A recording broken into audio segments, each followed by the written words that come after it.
Yeah? Who? Ah, she didn't take a photo. Shall I go again?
Bona tarda.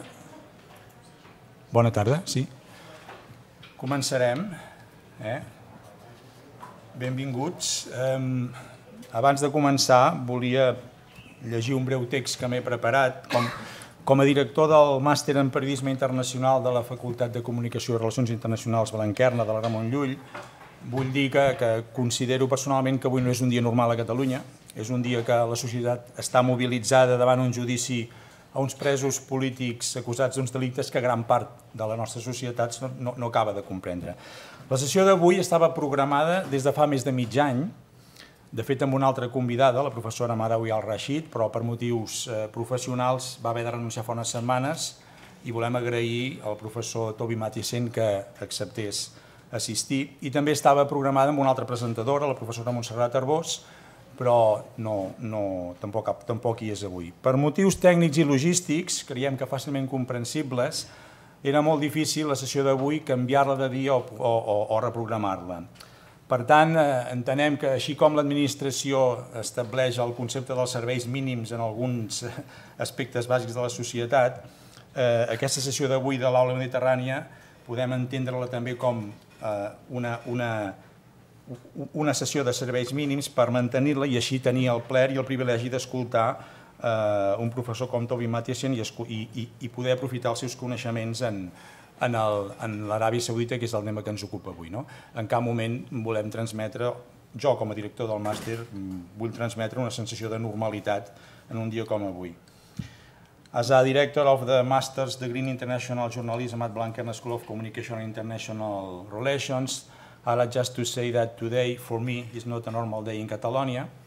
As everybody knows, there is a popular mobilization against the trial of the former Catalan government, a trial that most part of Catalan society doesn't understand. Today's lecture was scheduled more than a half year ago with the presence of Professor Madawi al-Rashid, but she could not attend due to professional commitments. We appreciate that Professor Toby Matthiesen has accepted our call to come. For all the reasons, to reschedule today's session was more than difficult. Then, as in days of general strike, there are basic services.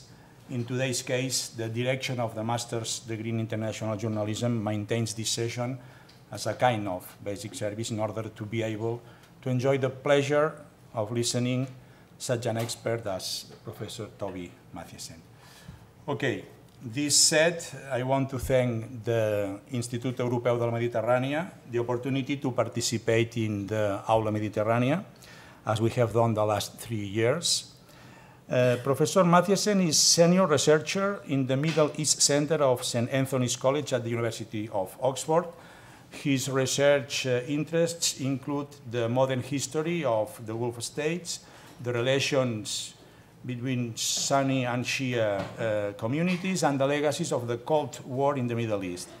He is author of 2 books, Sectarian Gulf, Bahrain, Saudi Arabia, and the Arab Spring That Wasn't, published in 2013, and the other Saudis, Shiism, Dissent, and Sectarianism, published in 2015. We have invited him to give a lecture on the role of Saudi Arabia in world politics. Saudi Arabia is living now a process of transformation under the rule of Crown Prince Mohammed bin Salman. His plan is called Vision 2030. It includes not only domestic reforms, the one most striking or flashing and highly propagandistic is the reform that allows women to drive, a measure implemented last June. His plan also aims to increase the influence of Saudi Arabia in all the Middle East, in all aspects, political, economic, and strategic. But the role of Saudi Arabia in the Middle East and in the world cannot be understood without knowing, in broad scope, its relationship with the United States and Europe. So, thank you for coming, Professor Matthiesen. So now the floor is yours. He's going to give a speech around 40 minutes, 50 minutes, more or less. And then we will open the turn to questions to the floor, okay? Thank you very much. Thank you very much for this kind introduction and for the clarification about this day. I mean, I certainly do not want to be a strike breaker, and I left it up to you. Thank you. And you found this loophole, so here we are, and I thank you all for coming on such a day as well. As you have mentioned, Saudi Arabia has recently been in the news a lot, which probably reflects your interest in it, and I think increasingly, I mean, you know, students of international journalism, international relations, should understand a bit more about this country, its place in the world, because a lot of important nexuses kind of revolve around it, and it's connected to a lot of you know, different important countries and issues in the world. So I'm trying to give you a little bit of an overview, basically historical account of how Saudi Arabia emerged into the kind of, you know, modern international system and what role it played, particularly throughout the 20th century.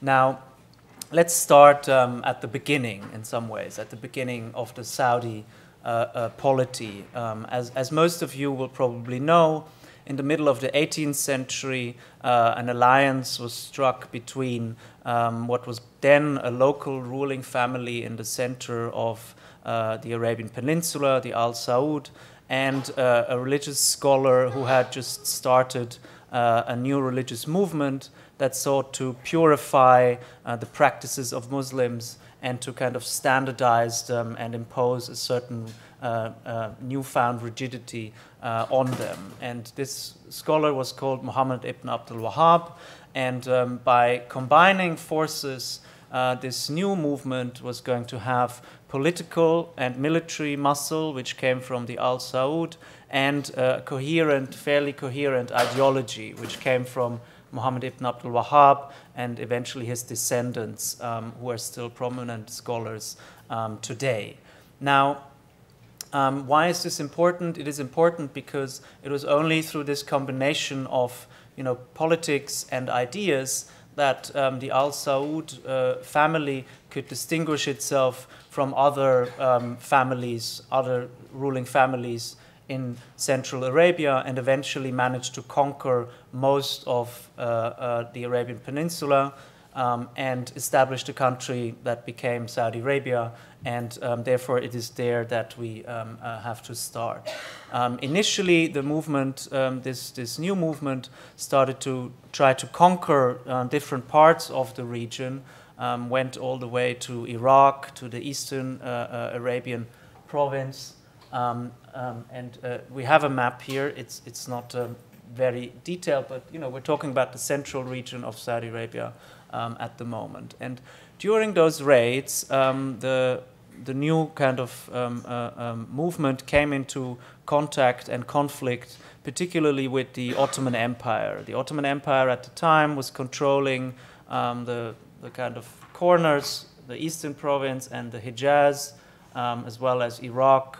And so each territory that the Saudi Wahhabi forces tried to emerge into and conquer was basically ruled by the Ottomans, and therefore the Ottomans were very unhappy. Ibn Abdul Wahhab also said the Ottomans are not implementing Islam properly, you know, that they're infidels and should be fought. Then the Ottoman state said the same about the Wahhabis, and eventually in the 19th century, the Ottomans actually got the upper hand and you know, managed to contain this movement again. But when we move into the 20th century, this movement again, you know, becomes very important, and this is where this becomes even more strongly related to international history, because it is initially through a kind of alliance, at least a tactical alliance in the beginning with the United Kingdom, with Britain, that the Saudi Wahhabi movement starts to become more prominent internationally. And that is because in the Gulf region and elsewhere, Britain is in a rivalry with the Ottomans, and therefore the Saudis are seen as rivals of the Ottomans, and therefore a good partner to, you know, to ally with. There was not much assessment of the particular ideas that came with this movement. It was seen as a kind of, desert tribal authentic movement, and therefore Britain, the few British officials that dealt with this did not have a particular problem in sealing this alliance. One of the main enemies of the Saudis on the Arabian Peninsula were actually the Rashidis, and the person that you mentioned before, Madawi Rashid, actually comes from that family. And they were the main allies of the Ottomans. So eventually the Brits, allowed and worked together with the Al Saud to conquer the territories held by the Rashidis and drive them out. And it's basically by 1913, the Saudis would then conquer the eastern province, Al-Aqsa and Qatif, which is where today, all of Saudi Arabia's oil is located. At the time, we didn't know that. Oil findings came in the 1930s. But so this was a very important decision, and it was very important that Britain allowed this to happen. Then after the First World War, Britain managed or worked together with the Saudis to have the Hijaz taken over by the Saudi forces, by the forces led by the first kind of king of Saudi Arabia, King Abdulaziz, also known as Ibn Saud. So by the mid-1920s, the territory that we today know as Saudi Arabia was more or less conquered, according to Saudi historiography, unified under the wise leadership of the founder king.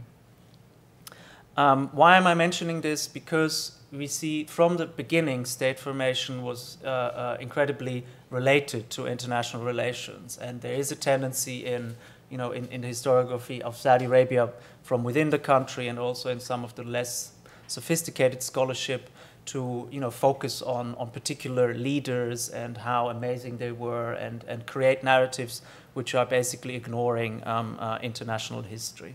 And so as I've mentioned, in the 1930s, oil was discovered in the eastern province. This was quite late in regional comparison. By that point, other countries like Iraq, Iran, Bahrain had already started oil exploration. Oil was becoming more important internationally. And initially it was not clear that Saudi Arabia was going to have the largest of all of these states around the Persian Gulf, the largest reserves. So initially, the Arabian Peninsula was actually not a very important place. It was Britain just made these tactical alliances largely out of other strategic interests, as I said, with the Ottomans, not because they wanted to control this particular part of the world. But this was going to change in the 1930s and particularly in the 1940s. In the Second World War, the region was quite quiet, and because of the war, oil exploration couldn't start. But what the war showed was that oil and geostrategy was going to become ever more important. And so as soon as the war ended, the Americans, which came out of the Second World War as the global hegemon, as the most powerful country in the world, decided immediately that Saudi Arabia was going to be an important place for them. And so President Roosevelt actually, on his way back from the Yalta conference after the end of the war, made a stopover in the Middle East, and he met with King Abdulaziz in a historic meeting that is usually said to be the origin of the US-Saudi special relationship.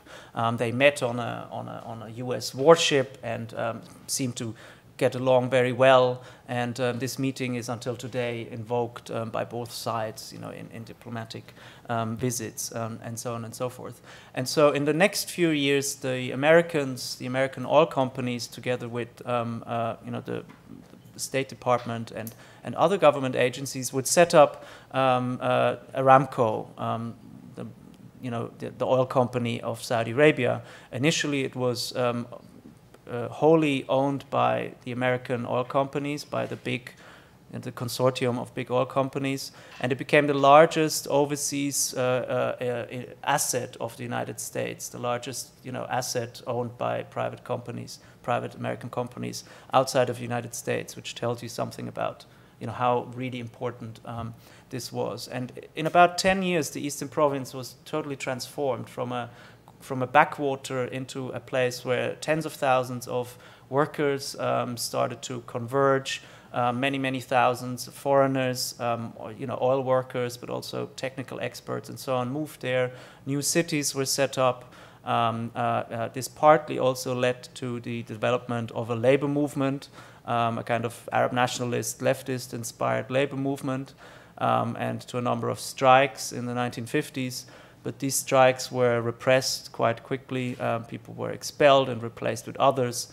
So this set in motion a certain aversion amongst the Saudi elites and the oil company towards having Arab workers, because initially it was mainly people from other Arab countries that came to the Eastern Province and brought with them the political ideologies of the day, which were Arab nationalism and Arab socialism and communism and so on and so forth, and started to import more people from Asia that were didn't speak Arabic and didn't have an easy way to kind of connect with the local population. And this set in motion the trend that we have seen until today in all of the Gulf states, that the kind of the actual workforce is not made up of locals, but also not made up of Arabs, but made up of largely people from different parts of Asia that are a kind of subclass, and therefore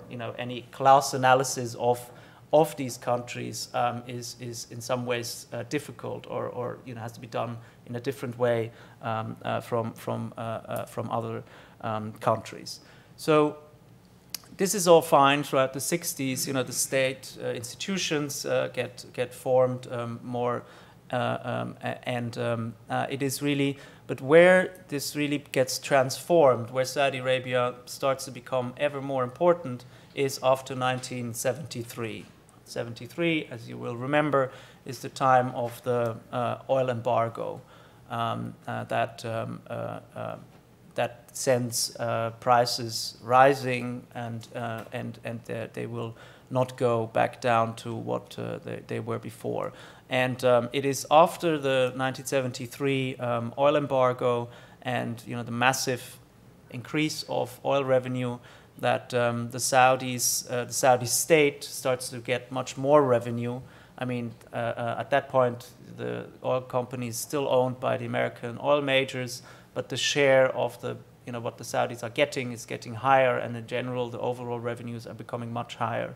And so by the 1970s, after 73, the Saudi government starts to think about buying back its oil company, and eventually, by 1980, it becomes nationalized, but not nationalized in the, in the way that one would think, but it buys back, the oil company from the American oil majors.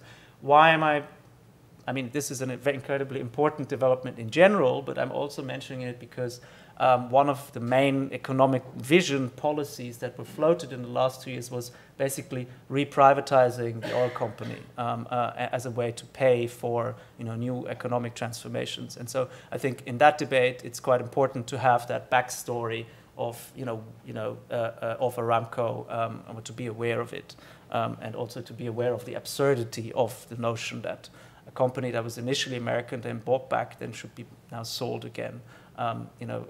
Just so you're aware of that. At the same time, with this increasing importance of oil and higher revenues, it becomes increasingly important what the Saudis do with their money. And in fact, we can look at we can associate partly some of the smaller Gulf states who also start to accrue larger revenue and subsume them partly under the same heading. And in this context, something that has been called Petrodollar Recycling in a famous book is important, because basically, while before the Second World War, the smaller Gulf states largely used sterling. I mean, particularly the ones that were part of the integrated into the British Empire, like Kuwait. This was quite important to keep the pound strong. After the Second World War, and particularly with Saudi Arabia, what was important is that oil is sold in dollars, and that the dollars should be reinvested, particularly in the United States or somewhere where it's kind of beneficial to the global financial system led by the United States. And therefore, this became a very important process, well, we can talk about it more in the Q&A. But basically, the agreement was that the Saudis were somehow going to basically reinvest a certain amount of that back into the United States and partially into Europe. So it became quite an important part of the financial system during the Cold War. And what was the other important, so this is talking about economics, the strategic aspect, but on the level of ideas, Saudi Arabia was also very important throughout the 20th century. And most of you will know kind of the last episode of the grand kind of use of Islam in the Cold War, which was the Afghan War in the 1980s, the famous jihad. But in fact, from the 1950s onwards, you could see that the United States and Britain and France, to a certain extent, were seeing religion as a good way of stopping communism. The Catholic Church was one vehicle through which this was done, but I'm not here to lecture you about the Catholic Church or about European history. I'm here to talk about Saudi Arabia and Islam, but it's it was a related notion. The idea was that believing Muslims, were basically couldn't become communists, and the main aim in the Middle East was these countries from not becoming pro-Soviet. I mean, that was the aim from 1945 to 1990, the overall strategic aim. So everything that happened in this period had at its ulterior motive, that had to be taken into account. So if that was the main aim, then who would be the best partner to do this with than Saudi Arabia, which has control over the holy places of Islam, Mecca and Medina. And therefore, the Saudi kings and their clerical backers were portrayed as staunch believers and as fighters against communism. And successive Saudi kings were portrayed as such, for example, in the New York Times over and over again. But where this really became very important was under King Faisal, who you might have heard about. Faisal ruled from the mid-1960s to 1975 when he was killed by a relative.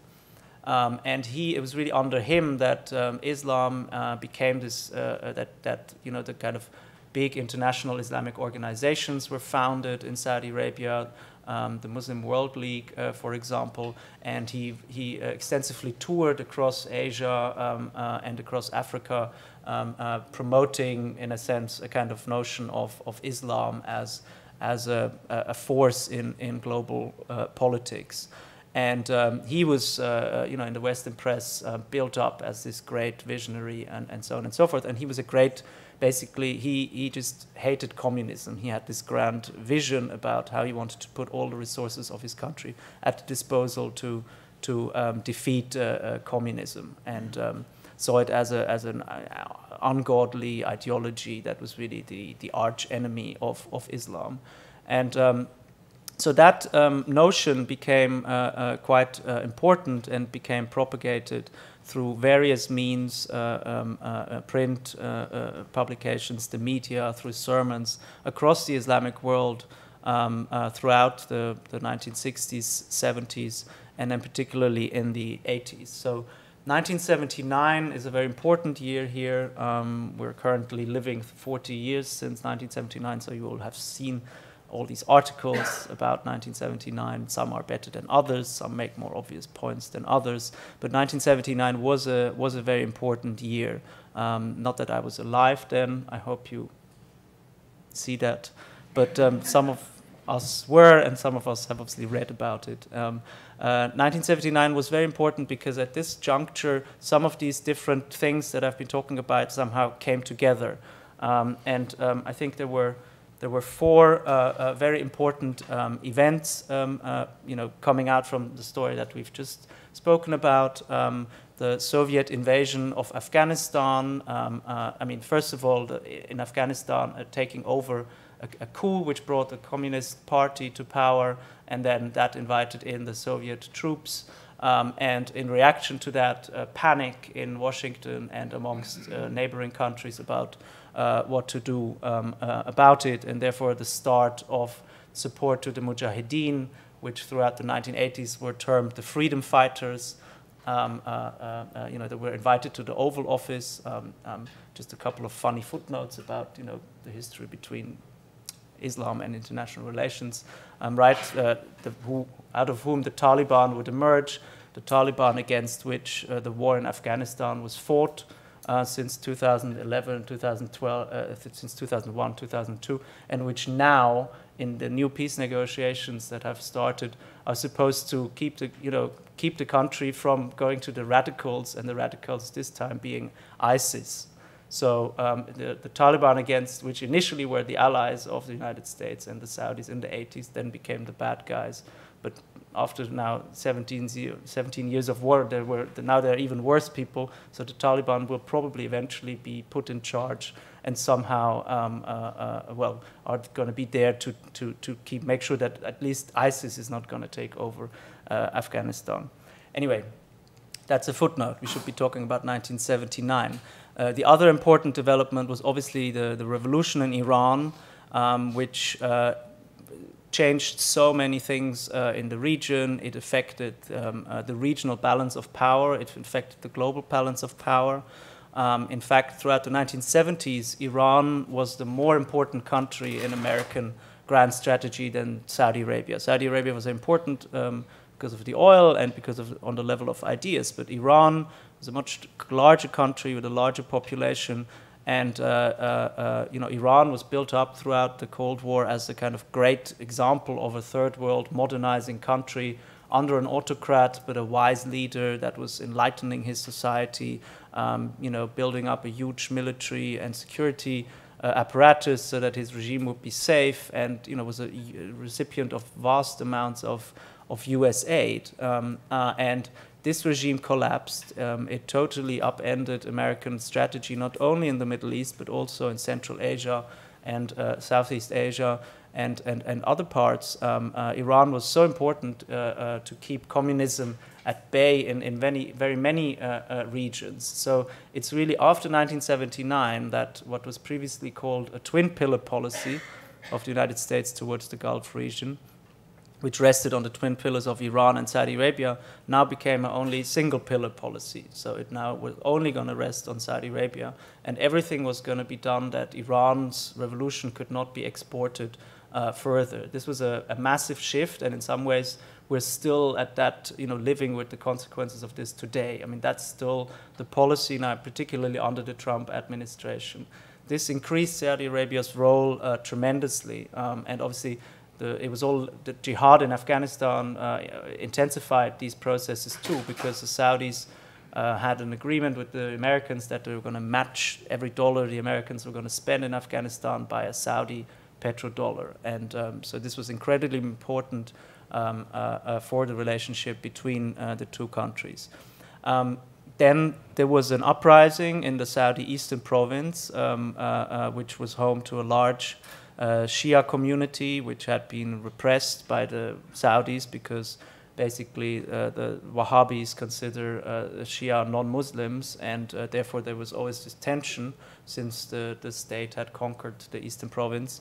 They were also partly inspired by the Iranian Revolution and took over one of the cities in the eastern province for quite a while, and because this was where all the oil was located, this really scared the ruling family. But there was also another uprising in the Hijaz and the taking over of the Grand Mosque, one of the holiest places of Islam, by a group of Sunni rebels, which actually came from within the Wahhabi tradition. And they did this because they said, well, the ruling family is not religious enough, and actually the country is not being governed religiously enough.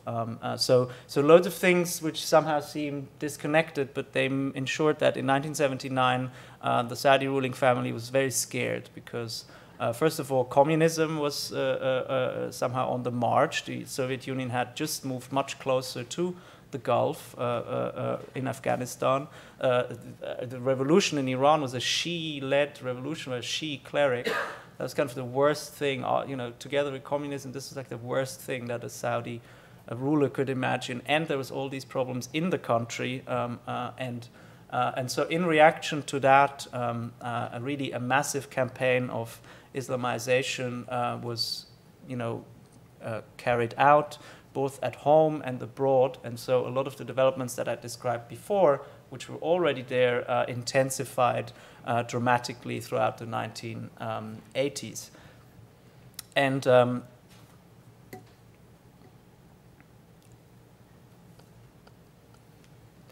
one of the arenas in which this was played out was the Iran-Iraq War, which, again, you might have heard of. But Iraq, 1 year after the revolution, attacked Iran, and so a conventional war of 8 years started. And Iraq, despite the fact that the Saudis didn't like the Iraqis, and in fact the Gulf states didn't like the Iraqis, and the Iraqis would eventually invade Kuwait, right, 10 years later. The Gulf states bankrolled Iraq because they thought they're fighting Iran. So these were kind of the developments of the 1980s. Now, after 1990, right, the Soviet Union collapses. The whole idea of using Islam against communism somehow becomes obsolete, but it means that in this fight, one side collapsed, but the other side is still there, and the networks were still there. And throughout the 1990s, then this is where all these kind of formations start taking place, where Al-Qaeda somehow transforms itself from a movement that was basically fighting alongside American interests to one that actually wants to attack American interests at home, and so it becomes a kind of quiet phase in some ways, the 1990s. But as you are all very well aware, with 9/11 and the start of the 21st century, these dynamics change again, and the legacies of what I've just presented to you, so the legacies of that Cold War alliance between Saudi Arabia and the United States, and between the idea of Islam as anti-communism and more broadly, become very clear and very tangible and quite dangerous. And so in response to 9/11, there is actually a real rethinking in some ways in the United States about the relationship with Saudi Arabia, right? Because most of the hijackers of 9/11 were Saudis, and this was all seen as very, very strange, what was going on. The head of the Saudi intelligence service, Turki al-Faisal, resigned a few days before 9/11. Also seemed very strange. He was one of the figures who had been, he was in office while the Afghan jihad was being, done in the 1980s. So it all seemed very strange. But even this incredibly, shocking in some ways event, 9/11, did not manage to lead to a real rupture in this relationship between the United States and Saudi Arabia. And that is because a number of underlying kind of strategic developments and reasons which basically continued.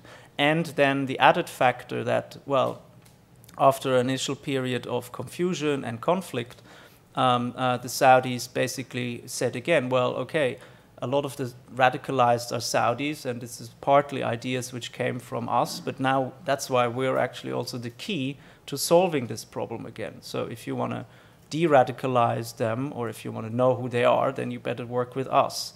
And that is something that we see until today, right? On his first foreign visit, President Trump went to Saudi Arabia to open a counter-radicalization institute. That's the famous picture where they all, where they hold this hand on this, with President Sisi from Egypt, where they have the hand on this glowing thing.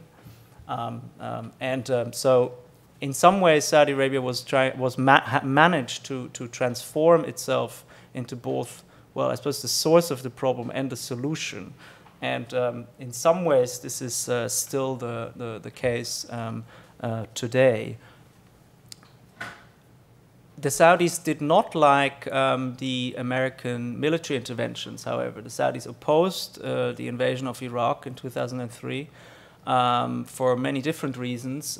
One reason, they didn't want the Iraqi Shia to be empowered, which is what happened. And they did not, they felt that this could actually be quite dangerous for them too, because, you know, obviously the invasion and threats to invade other countries in the Middle East was basically legitimized with the aim of democratizing the Middle East.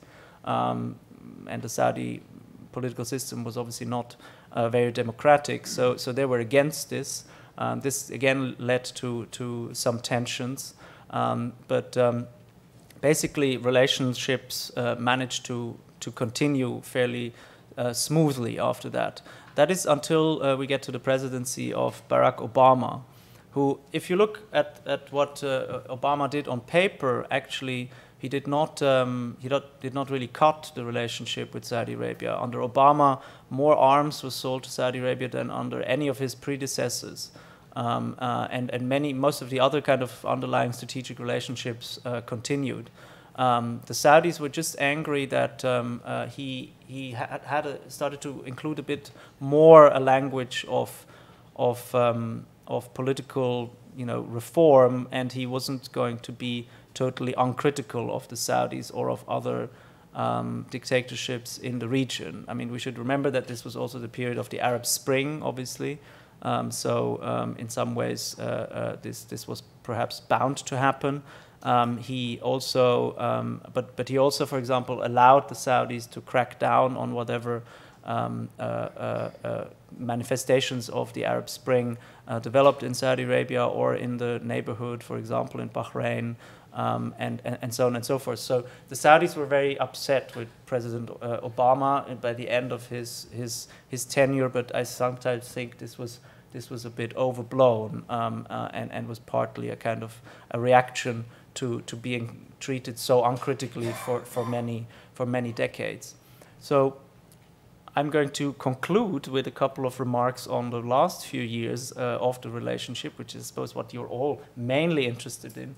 But I think it's quite important to have a bit of something to back that up, because we read so many boring articles in the press about Saudi Arabia and dehistoricizing accounts, that I think it's really important to try and link things across space and time a little bit. So as you can imagine, the Saudis were incredibly happy with the election of President Trump, despite the fact that obviously Trump has been on the record as obviously, one of his policies was the so-called Muslim ban.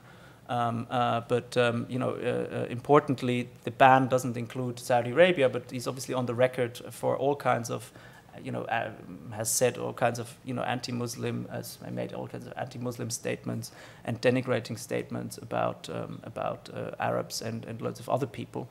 But on a strategic level, they were very happy because President Trump was obviously willing to break with everything that happened under his predecessor and undo everything that happened. And the kind of two important foreign policy achievements of the Obama era were the opening, to Cuba, which is a big political issue in the United States and in North and South America. And the other one was obviously the negotiating of the JCPOA nuclear the nuclear deal with Iran.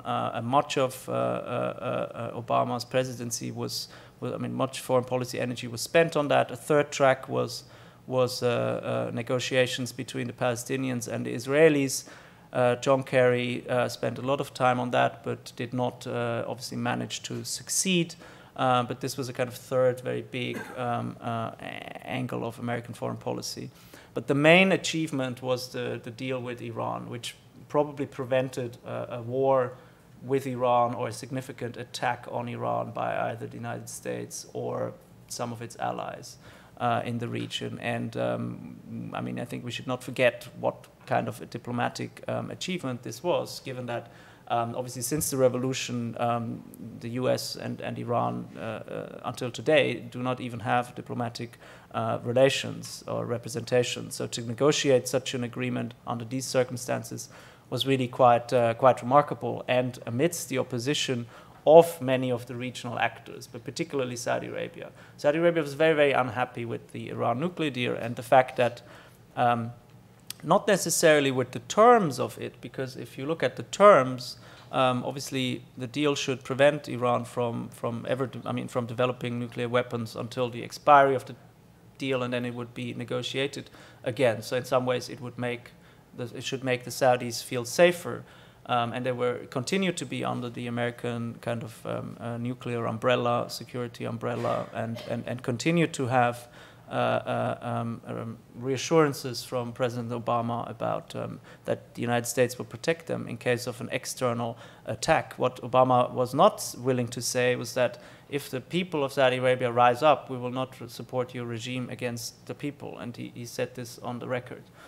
So this was what the Saudis were very unhappy about, but they were particularly unhappy for the Iran deal about that this deal might actually bring Iran back into the international arena as a normal player, and therefore reverse these 40 years of one pillar Gulf policy that was just flowing through Saudi Arabia, and go back to a pre-1979 policy of having the two big countries in the Gulf region, involved at least in international, diplomacy and in regional issues.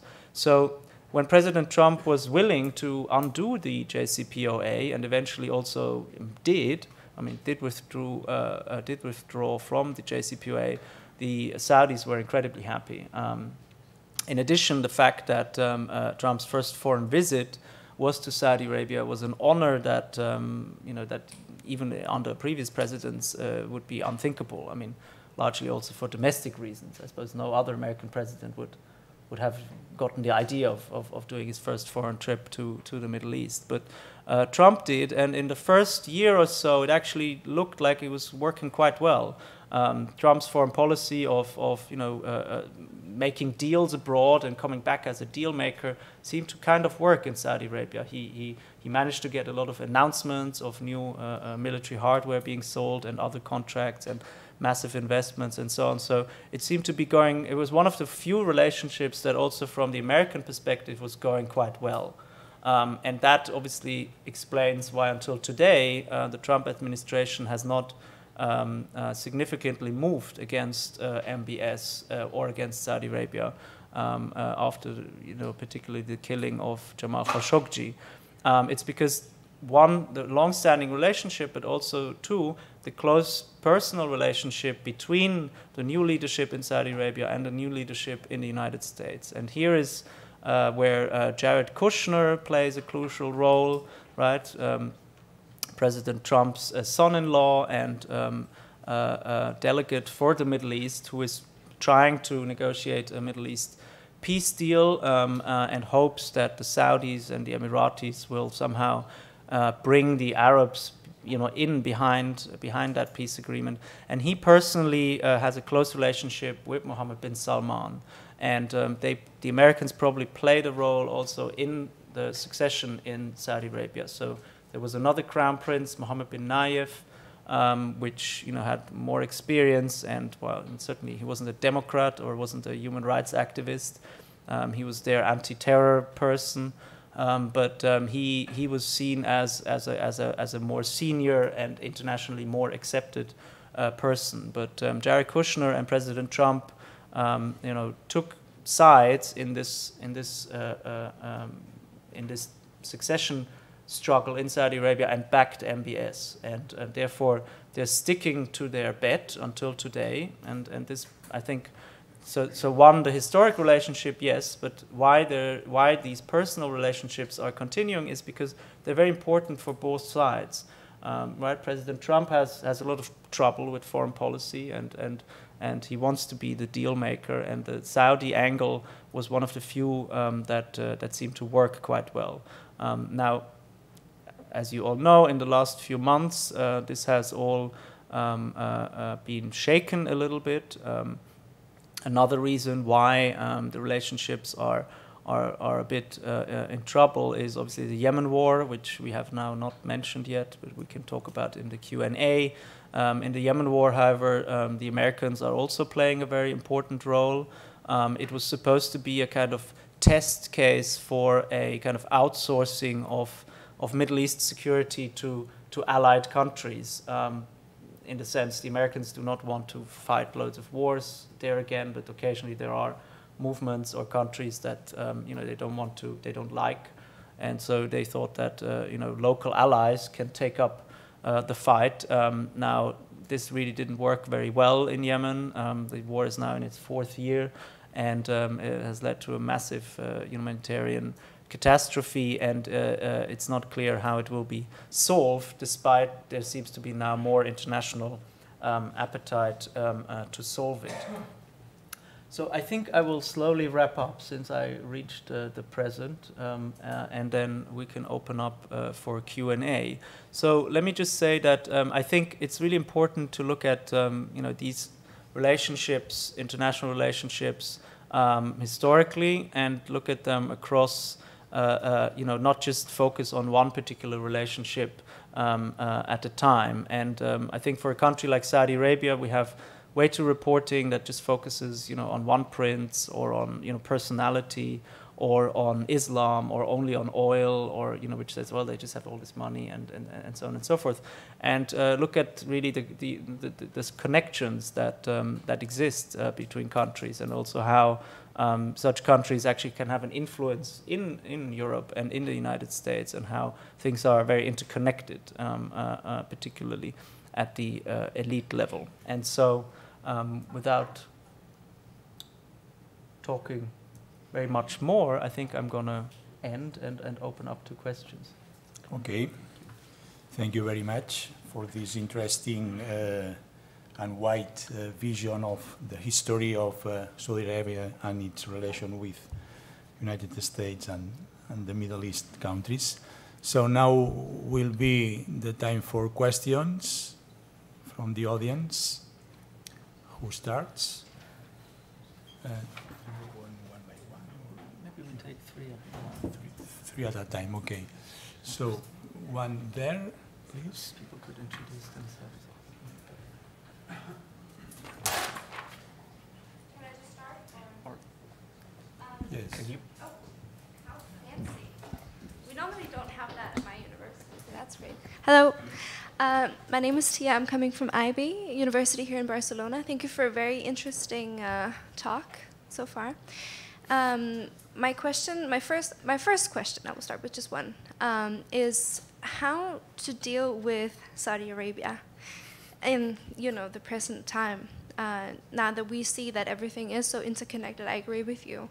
And you have the historical, economic ties, not just with America, but really with the rest of the world. You see many nation states fail in dealing with Saudi Arabia. I think the Khashoggi murder showed that pretty well. Canada, the Prime Minister there has had a hard time feeling the cold of trying to stand up against the regime. So I wonder if maybe this is a space for international actors, civil society, or if it's just, the oil curse just allows Saudi Arabia to do whatever it wants without really being able to be touched or confined in any way. Thank you. Okay, that man over there.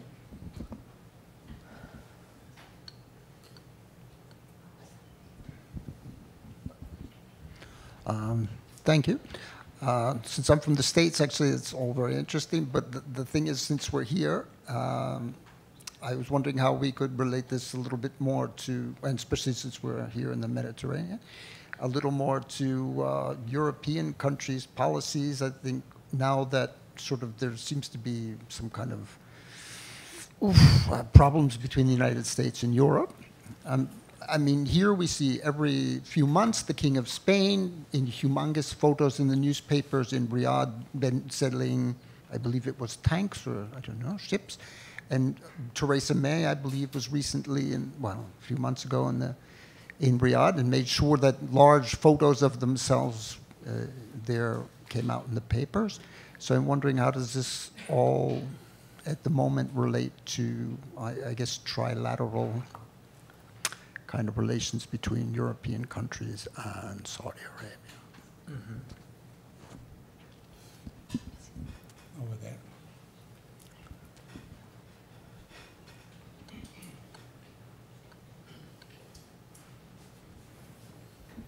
Thank you. I'm Jaume Flaquer, a Catholic priest involved in interreligious dialogue.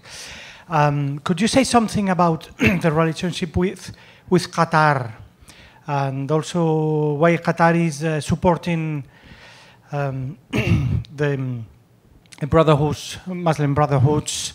I suppose the problems are because of Al Jazeera, but also why Emirates, if they are following the same path of developing in the country as Qatar and not as Saudi Arabia, why they are supporting Saudi Arabia and not Qatar, and why all of this, if they are all Salafis. So just if you can give us a bit enlightenment about that. Okay, thank you. Okay. Well, thank you all very much. Very intriguing questions. About how to deal with Saudi Arabia. Well, I mean, I'm lucky I'm an academic. I don't need to deal with Saudi Arabia. I mean, one, you mentioned Canada, right? So Canada, I mean, I think took a pretty principled stand. You know, there's nothing wrong with whatever these ministers said, but faced enormous backlash from the Saudis, right? But where does Canada stand today after the recent crisis? Actually, it stands in a pretty good position on this particular issue, because basically a couple of months after this happened, the Khashoggi killing, happened, and then, the Canadians was kind of saying, well, look, we told you so, and no one backed us. You were all trying to keep your heads down so it doesn't happen to you, and now look what happened. And in fact, by now, the relations are back to normal with Canada. So in fact, maybe the Canadian example is one that should be perhaps looked at, more closely. But the problem is that it would have to be done somehow in conjunction. But I'm not someone who thinks that countries, in Europe or in North America somehow, have a very moral foreign policy, or that this is even one of their main aims. In fact, not. So what I've tried to show you today is that a large part of why Islam became so important in many of Muslim societies and in Europe and other places was because of Cold War strategic considerations, where the United States and European governments worked with Saudi Arabia to spread Islam to prevent communism from spreading amongst nominal Muslims. So, so in some ways, a lot of the problems are somehow self-made, if you see what I mean. So. But I think one should basically, personally, I think one shouldn't, have one set of rules and values when it comes to allies and one set of rules and values when it comes to adversaries. And the problem is when we look at foreign policy towards the Middle East, we see vastly different reporting on countries such as Iran and, until a while ago at least, about Saudi Arabia, despite the fact that the Saudis would obviously say that we're always being reported on really badly. The Saudis think they're really unfairly reported on. I mean, but one reason for that is also that largely there was not much reporting about them in general because they don't let any journalists in or journalists to do serious reporting. And that is obviously a problem until today. I mean, most countries in the region, journalists have a hard time. So then, of course, if you're gonna report from abroad or rely on, or you're going to just be intimidated in the capital, you're not going to be able to do proper reporting, and then you're also going to have one-sided views being reflected. Anyway, that's but since this is a journalism MA, I mean, these are some questions for you to answer, I suppose, if that makes sense. On Europe, thank you very much. Very important question, of course. I sometimes feel that the European what's left of the European ruling families actually really enjoy that in the Middle East there are these ruling families which obviously still retain great authority and great wealth, at least some of them. Partly it gives the European ruling families a sense of purpose and a sense of where what is basically a lost world in Europe becomes really relevant again and can be reenacted. So in some ways it's a kind of symbolic symbiosis which you see played out in weddings, for example, quite prominently. I'm not so familiar with Spain, but given that I'm living in the UK, I see this quite a lot. In the sense, in the weddings, the delegations from the Gulf make up a large part of Westminster Abbey or other places. So that is on the and also states, European states use the ruling families in foreign policy. And it's just in relation with other monarchies, it works so much better than in relation with non-monarchical states, in the sense that if you send a prince to a country where it's just a republic, it's always, it's okay, it's fine. But if you send the king or the crown prince to a monarchy, it's always also there they feel like, okay, this is something going on. So I'm as a hobby, I'm actually observing this a little bit, but I'm not sure everything has been seriously written about it. And about the rest of Europe, the Saudis have. They don't like basically the European Parliament because there's critical voices are easily heard there, despite being obviously completely inconsequential. They have sometimes a hard time at figuring out how European foreign policy is made, or which other people have too, I suppose. But one of the countries that they obviously have a very close relationship is with the UK, and they basically were in favor of Brexit because they have a very close relationship with the one particular type of Conservative Party member, and they're actually quite afraid because for example, in the Labour manifesto in Britain, it says that relationships with Saudi Arabia should be revisited as soon as we come to power, and arms exports should be halted immediately, particularly over the war with Yemen. So the stakes are quite real also for Saudi Arabia in the sense in the foreign policy of core states that are important. But I think if we would go into too many details, it would probably we would be here all night, and clearly some people think European foreign policy is not the most exciting topic. Another big case is Germany. So Germany has just issued, it said it's not going to export more arms. I'm not sure how it's going to be enforced because there's always these announcements and then there are the actual treaties and actual deliveries. So I think we should wait and see. The third question,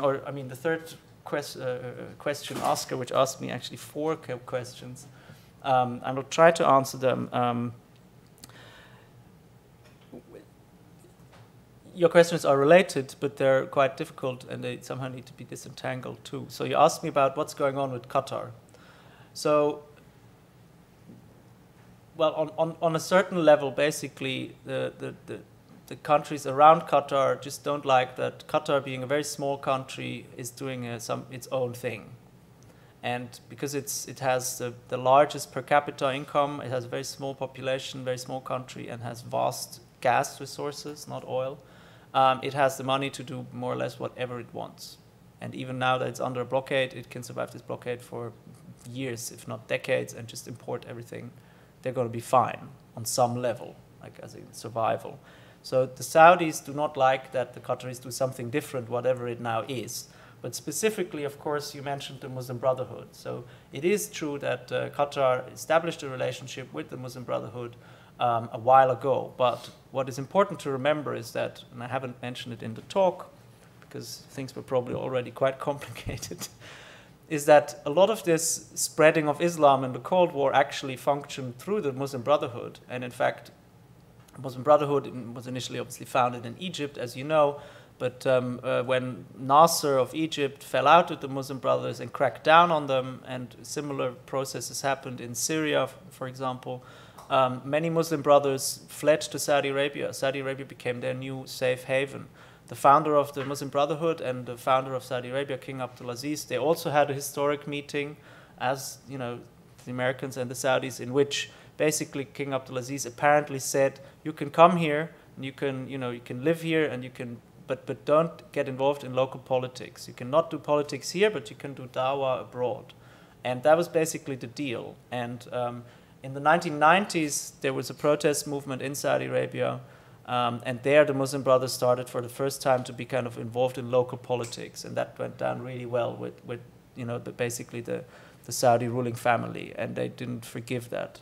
And it is kind of then that Qatar starts to become more the haven for the Saudi Muslim Brothers, and for the Muslim Brothers in general.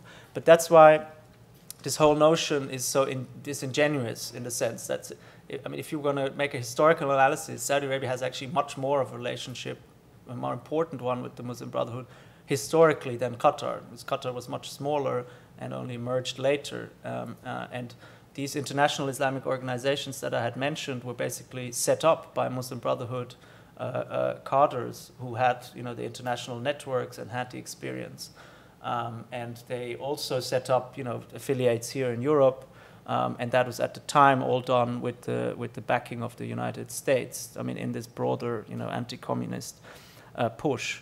So, but this in the Arab Spring, this obviously all faltered. So the Saudis thought that what was really threatening to them was, again, the eastern province. There was the Shia protests, but that was manageable because it was not the mainstream of Saudi society. So these were just repressed.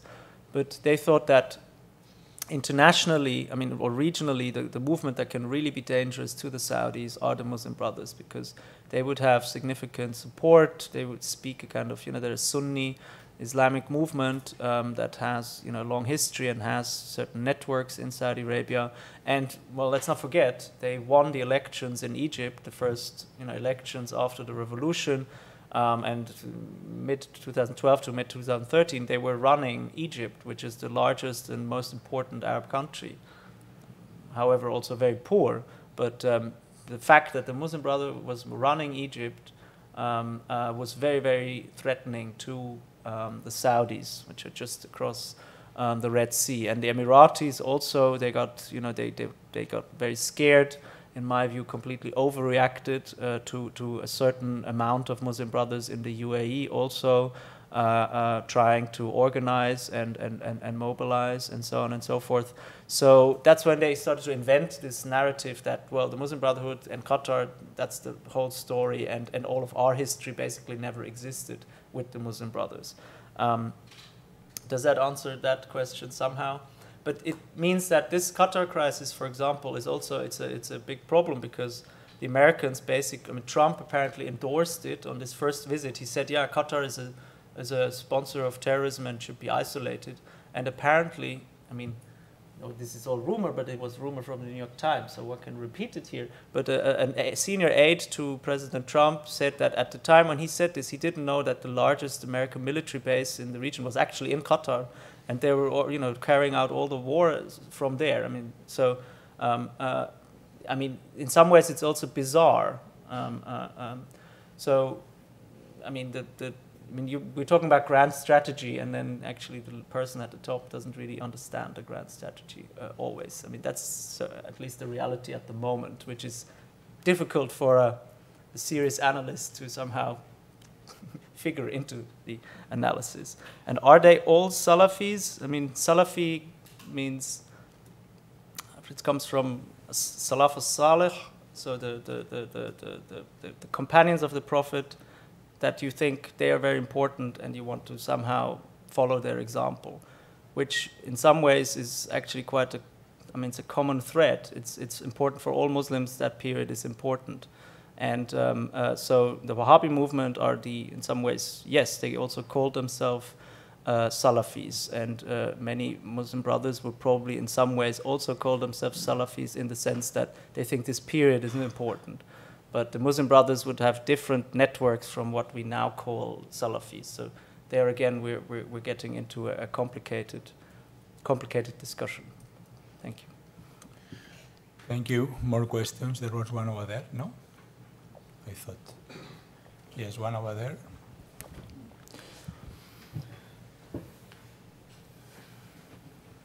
I'd like your take on the current Russian-Saudi relationship, maybe how that fits in with how things are shaping up at the moment. More questions, or you answer these then? I mean, the relationship between Russia and Saudi Arabia are actually quite interesting. Given that I talked so much about history, I can say a few sentences about history. Actually, the Soviet Union was the first country to recognize Saudi Arabia when it was first announced as the Kingdom of Saudi Arabia after it had conquered everything, to officially recognize it. But then, and this was done by a kind of a diplomat, a Muslim Soviet diplomat who thought that actually the Soviet Union should ally itself with Ibn Saud. But he was then killed in a purge back in the Soviet Union. And then Ibn Saud was angry that his personal friend was killed and so on. So they stopped relations. So that meant that until the end of the Cold War, Saudi Arabia didn't have any diplomatic relations with the Soviet Union. So it meant that in the 90s, this all had to kind of be set up. And so Russia is in some ways a bit of a newcomer to this particular, to the Gulf region, and particularly to Saudi Arabia. And as I mentioned initially, I mean, the policies of Saudi Arabia were very anti-Soviet and therefore anti-Russian, and there was not much history of interaction, right? Some other countries in the Middle East have just long-standing, also personal ties and students' ties and so on, like Syria, South Yemen, Iraq, and so on and so forth. So, but that doesn't mean that now the obviously two countries don't have pretty good relations, and Putin is obviously trying to always try to say that we can help the Saudis, if the Americans are not there, and the Saudis are occasionally using that to tell the Americans that we have other options, and so on and so forth. But I think it's still limited. I mean, the same goes for China, which is a very important trade partner. In fact, I think MBS is there at the moment. Yes. I saw pictures on the Chinese wall. Which is very important economically, and most of Saudi Arabia's oil now goes to China. It doesn't even go to the US anymore. In fact, one of the important things we haven't mentioned is that the US is now a major oil producer, and that has changed also the dynamics of US need to control Middle Eastern oil, but there's also a debate about that, whether it was initially it was about controlling the oil or about being able to deny it to others in case of war. But that's another discussion. But I think at the end of the day, the Saudis want European and American technology companies. That's where they want their friendships to be. The others can provide something, but I think there's an inherent kind of tendency towards that, at least for the foreseeable future. I have two questions. What role the arms sales have in the relationship between United States and Saudi Arabia? Because I read that 61% of the arms that Saudi Arabia buys, they are bought in United States. What role does it in their relationship? More than oil, as you say, now United States is a producer. And the second one, you said that still now, Saudi Arabia is the source and the solution of the radicalization of Islam, I understood. But some... What they say, okay. But some analysts, they say that even now, Saudi Arabia is a source of the most radical and violent extremist groups that are acting in Syria or wherever. What's the truth about that, or what can you say about that? Okay, thank you. Well, arms sales are obviously very important, but in the past, the arms industry, both in Europe and in the United States, thought exporting arms to the Gulf countries was kind of the best thing possible in some ways, because these countries had a lot of money, very little knowledge, they didn't have proper militaries, and they didn't have any wars that they were actually fighting. and they always wanted the most expensive equipment. So any new fighter jet, they would buy it. And then they need follow-up equipment, and they need people there to manage it, and this was going to go on for decades and decades and decades. So in some ways, yes, there were human rights abuses, so the question was about, should one export arms to countries that abuse human rights? And then usually it was said, well, okay, they abuse human rights, but at least they're not involved in a conflict, either abroad or internally. Yeah? So they're not involved, so they're not actually using these arms. But they're paying all this money, and they pay, sometimes also quite inflated prices. So they're not like, they don't have procurement procedures like a European country or, somewhere where it's, well, anyway, it gets more detailed. So this all changed in the last few years, and I think that's what one should focus on. Because since the start of the Yemen War, the Gulf countries are actually using their weapons. Initially, Qatar was actually part of the Yemen coalition, but then obviously immediately kind of stopped, because then also the Qatar crisis started. So now it's just the UAE and Saudi Arabia, but these are the largest buyers of weapons, and the two Gulf countries with the largest militaries now, I mean, on the GCC side.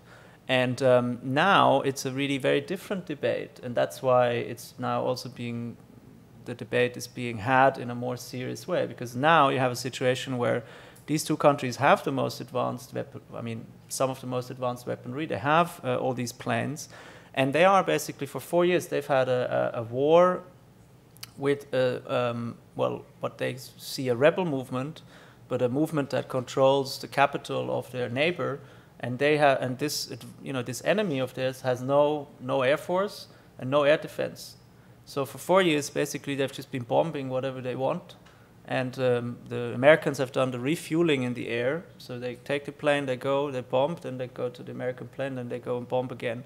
And the Americans and Brits are sitting in the targeting room.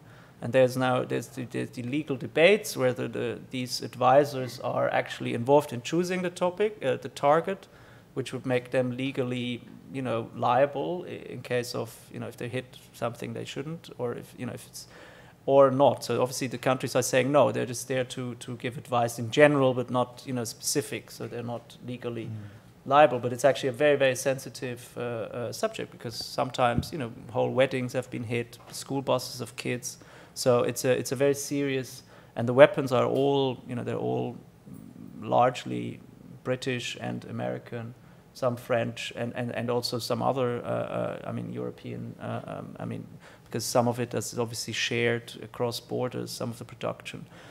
So now we're really in a different situation, and yes, arms sales play a very big role, but now it's also become a real problem for the countries that sell the arms. And I think there's the balance is kind of at a tipping point. I mean, the U.S. Congress has now tried to push for an ending of involvement in the Yemen campaign. There's been some movement, particularly since the Khashoggi killing. So in some ways, if this was of any use, the killing, then it might have been on Yemen. But the problem is that at the same time, the war there is still going on, and even even if arms exports stop, it can still go on for a while there, the war. But I think, so the debate has completely shifted from one where it was actually quite easy for the arms companies and governments to just say, well, it's okay, they're not so nice maybe, but they pay so much money and they don't use it, to one where actually they're involved in one of the worst wars on the earth at the moment, and there's no way out. And also they're not winning the war. So that's the absurd thing too. Against a movement that, as I said, has no way of defending itself against, from the sky, the coalition is not winning the war, and therefore, therefore the war is still going on. And on your second question, I said that's how the Saudis want to present themselves. So presented themselves after 9/11, and in some ways until today. So that's why I mentioned this counter-radicalization center. And in some ways they are right, because obviously they know more about the ideologies that come from within their tradition than most other people.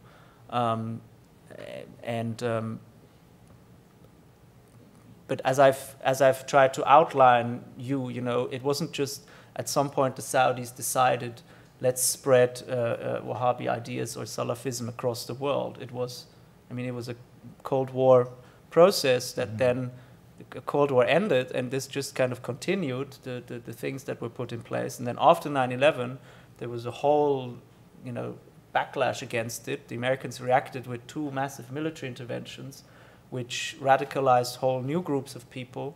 The ideas were still there, but you destroyed the Iraqi state, the Afghan war.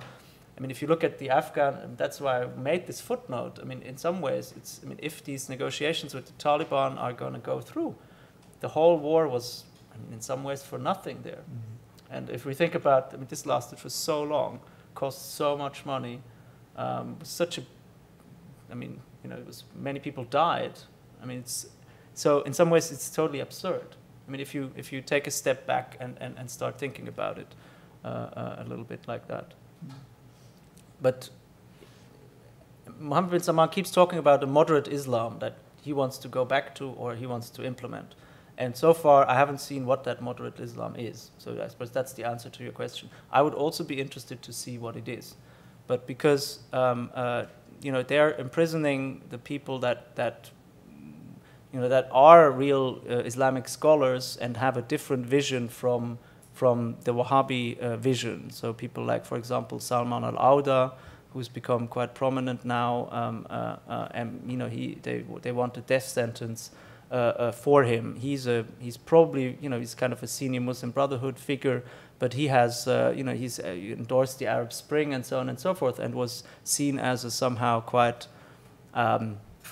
well, at least as someone who also said democracy can work in an Islamic context and so on and so forth. So basically people who are outspoken from all the different religious trends are being targeted, and therefore if you're targeting everyone, then what is going to be your vision? So if that makes sense. Yeah. One question over there, one over there. Maybe those would be the last questions. One over there, then you. Any other one? Anyone else? Thank you. Actually, I have 2 questions. The first relates to the reports which were published 2 or 3 days ago, that a congressional report of the United States stated that the White House plans to sell or provide nuclear information with Saudi Arabia, and the kingdom has previously stated, or not stated at all, that it has any plans with nuclear power. It has refused to acknowledge any plans or no plans at all around its ability to transform its nuclear powers. The report also mentioned continuously Jared Kushner's role in that, and you highlighted that earlier. His plan is to tour Saudi Arabia next week, and he'll be in the capital in a few days, because he wants to promote his plan. And it's been reported that he wants to go back to the president, the US president, for approval of that plan, and I wanted your thoughts on that. Secondly, you mentioned it briefly towards the end of your answer to the last question. What are your thoughts about the Vision 2030? Because it seems like it's a very slow and laborious plan that doesn't seem to be specific in many aspects of what it wants to do. And in a country like Saudi Arabia, where social reform and cultural reform takes place very slowly, it doesn't seem to me like many of the Grand Prince's aims can be achievable. Well, thank you. Hi. We don't have microphones either in our university. I'm Sohail from Pompeu Fabra University here. I have a question. It's a bit strange, probably. During the nuclear deal with Iran, before and after, a number of Arab commentators and even Western commentators like Robert Fisk basically said that this is a bigger trend about moving the West, or the US specifically, moving away from Saudi Arabia, turning their back to Saudi Arabia and moving towards Iran, or move back towards Iran, due to reasons like, as you mentioned, kind of oil independence by the US. And I mean, it seemed like a conspiracy theory at the time, but now with Saudi Arabia embracing Trump and a number of elements in the UK Conservative Party again, as you mentioned.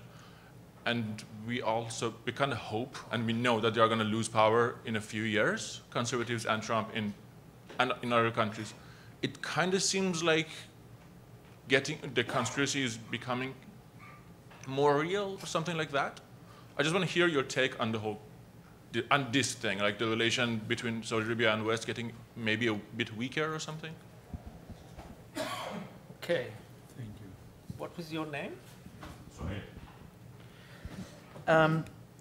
Well, these are again great and very specific questions. Yes, I mean these are very interesting stories coming out on the American administration's plans to sell civilian nuclear technology to Saudi Arabia just after the inauguration. I mean, I actually thought about mentioning it today. It reminds me of, in the 1970s, basically the Shah also wanted a nuclear power plant, and Kissinger basically moved to give it to him. And this became, I mean, these were initially also, peaceful. I mean, these were, nuclear reactors, and there's a really good book which looked at all the negotiations about it, and it was also, kind of wiggled through in a sense, other departments didn't like it and so on and so forth. After the revolution, this became the nucleus of it wasn't used for a while, but then it became the nucleus of the Iranian nuclear, missile, weapons program. So in some ways, the Americans now are saying, well, we can ensure, we know not exactly what happened. Well, the Iranian case shows that actually this is not the case. In fact, the opposite. So, but about this particular plan, I think the details are quite interesting. But the Saudis have for a long time actually said they want to build nuclear power plants. I think it's even in the vision, but they obviously are not saying. They obviously.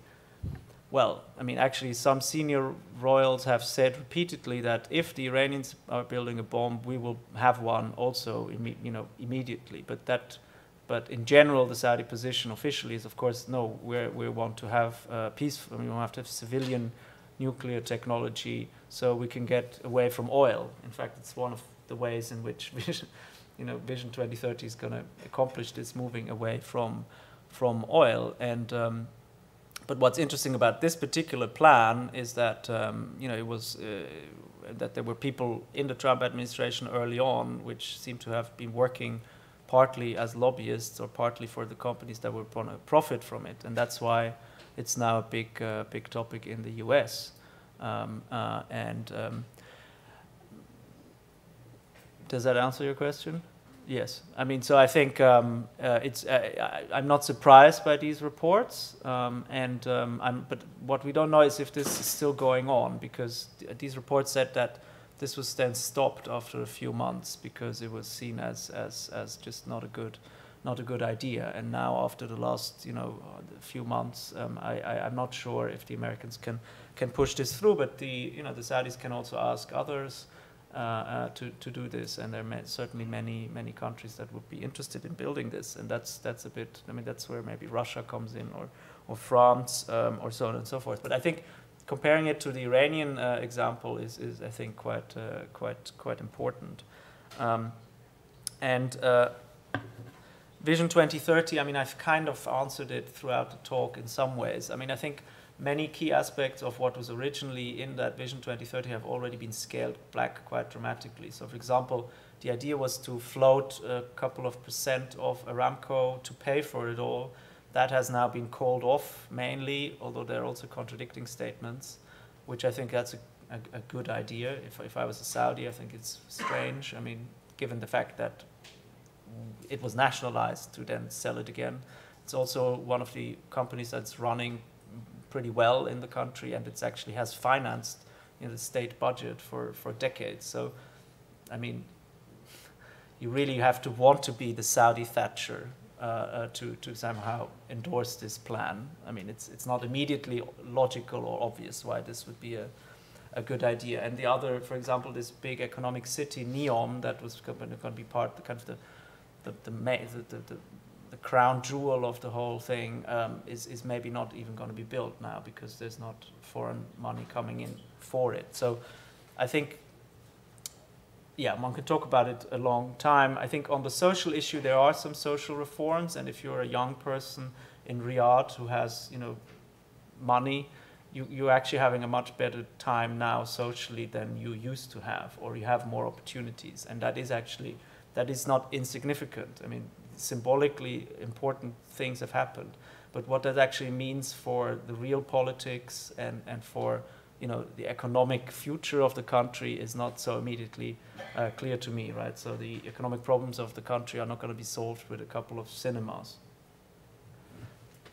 And on the JCPOA, I've kind of talked about the JCPOA a little bit. I think the Saudis, I don't think there was a huge conspiracy to somehow move everything towards Iran. But if you look at the map, I mean, the worst relationships the United States has anywhere in the world were, Cuba, Iran, North Korea, and Obama tried to somehow address. I mean, now North Korea is left to the great international statesman, President Donald Trump. But so it was kind of, and they were very long-standing. I mean, and obviously Iran is much more important than Cuba. Cuba is symbolically important, historically, and so on. But Iran is a very big country, and this tension has skewed American foreign policy towards the Middle East and Central Asia for 40 years. So it was a sensible, it was made, and also the American military didn't want to fight a war with Iran or go and destroy all the nuclear reactors or whatever. So in a sense, Obama always said that's the best solution because the other solutions are not workable. So I think the conspiracy theory aspect of it was vastly overstated by the people who felt scared by this agreement, and there were the Saudis and a couple of others in the region. But I think that's where the psychological aspect comes in more. They just felt they didn't like to have any opening towards Iran, which also left some parts of the which didn't abolish the Iranian nuclear program completely. So also the civilian one completely. So I think that's where the psychological element comes in more rather than the actual factual analysis of it all. Yes. Okay, so I think that we enjoyed this interesting lecture on Saudi Arabia and its relationship with its neighbors and the United States and Europe. Thank you very much, Professor Matthiesen, and that's all. Thank you. Thank you.